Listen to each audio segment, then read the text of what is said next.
Part of former President Robert Mugabe's Highfield farm in Norton has been invaded by suspected Zanu PF supporters as the onslaught against a former First Family by his successor, President Emmerson Mnangagwa, continues, the Newshawks can report. Family sources confirmed the invasion, saying the invaders were already farming on a piece of land which Mugabe acquired after the land reform program. The main Highfield farm near Darwindale Dam was purchased by the former First Family before the 2000 land reform, a family member said. The late former president bought that farm before the land reform program. There is a part extended after the land reform program. This is the part which was invaded, a family member told the Newshawks. They are targeting the Mugabe family, and I do not know if it is now government policy to go after the former president's family's assets. Mugabe went through a lot during the land reform program, and if anything the former First Family suffered. They are still on the EU sanctions and now find themselves losing land from Mnangagwa, which is very sad, the family member said.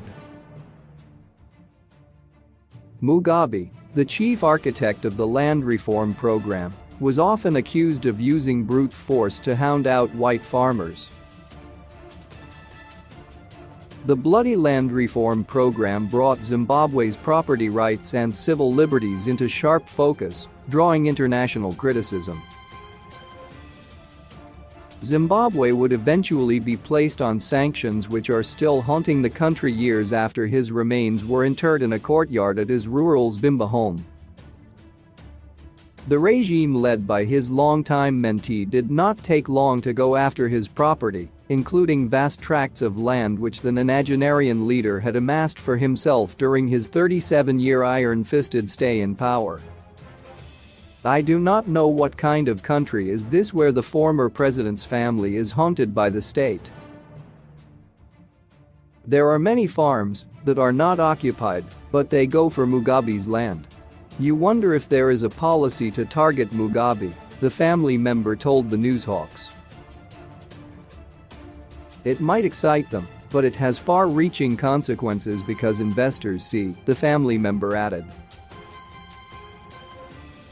The problem is that, if you are a foreign investor, you look at a lot of things, the rule of law, the sanctity of contracts, and how the courts can be used to enforce such.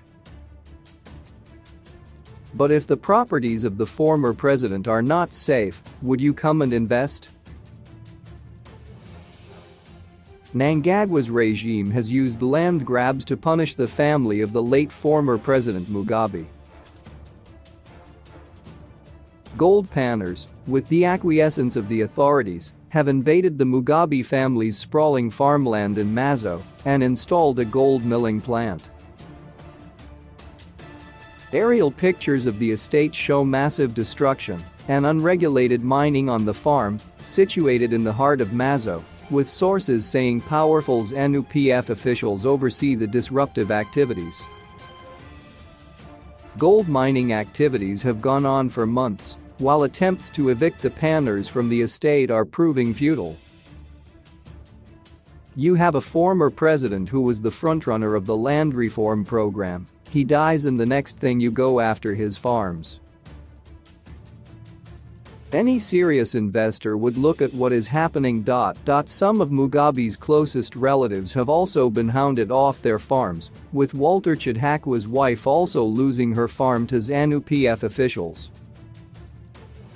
Chidhakwa's wife lost 250 hectares and is left with 181 hectares of less fertile land.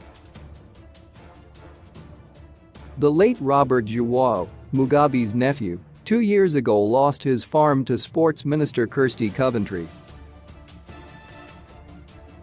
Coventry snatched Joao's Cockington farm and Zimba. Grace's sister Shuvai Gumbachuma also lost her Kachir farm in concession to a top Zanu PF official in 2018.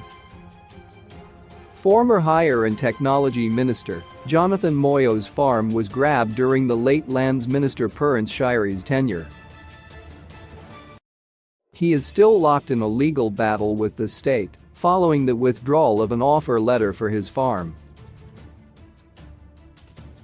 He argues the move was politically motivated. TWO years ago, a group of war veterans also invaded exiled former cabinet minister Xavier Kasukiwire's farm.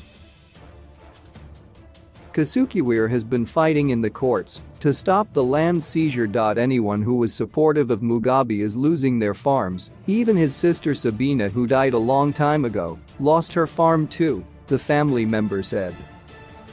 I do not think I would support anyone who would go after Mnangagwa's properties after he dies. It is never logical. For me it is a banana republic.